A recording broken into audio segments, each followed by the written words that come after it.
موسیٰ علیہ السلام کے زمانے میں ایک شخص تھا، وہ بڑا مالدار تھا، تو وہ روز رات کو ایک نئی لڑکی لے کے آتا تھا صحبت کرنے کے لیے۔ روز رات کو ایک نئی لڑکی اس کے کمرے میں آتی تھی۔ ایک دن وہ کسی حسین لڑکی کو 60 دینار میں لے کے آیا۔ 60 دینار آج کے معاشرے میں اس کی بہت قیمت ہوتی ہے۔ بہرحال تو جب وہ کمرے میں آئی تو وہ رونے لگی، تو کفل نے کہا کہ میں زبردستی تو نہیں لایا، میں تو تمہیں قیمت دے کر لایا، تو تم رو کیوں رہی؟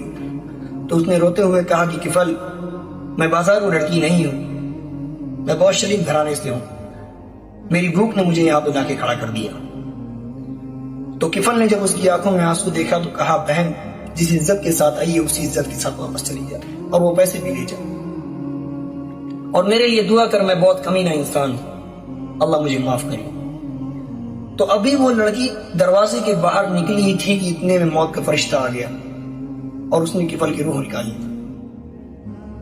سارا شہر جانتا ہے کہ یہ کتنا غلیظ اور کتنا کمینہ آدمی ہے، اگر اللہ اس کی گواہی نہ دیتا تو شاید کوئی اسے دفن بھی نہ کرتا۔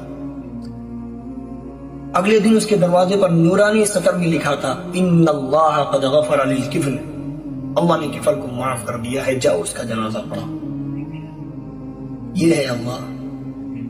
ابھی اس نے توبہ بھی نہیں کی ہے، لیکن اسے اپنے کمینے پن کا احساس تھا، وہ بدلنا چاہتا تھا، تو اللہ نے اس کی نیت پر بھی اسے معاف کر دیا۔ تو میرے بھائیوں، ہم بھی اگر اللہ سے توبہ کریں تو اللہ ہمیں ضرور معاف کرے گا،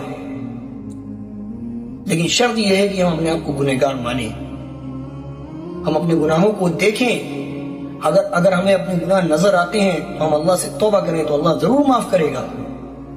شرط یہ ہے کہ ہمیں یہ سوچنا ہوگا کہ ہم بدلنا چاہتے ہیں، تو اللہ ضرور ہمیں ہدایت دے گا۔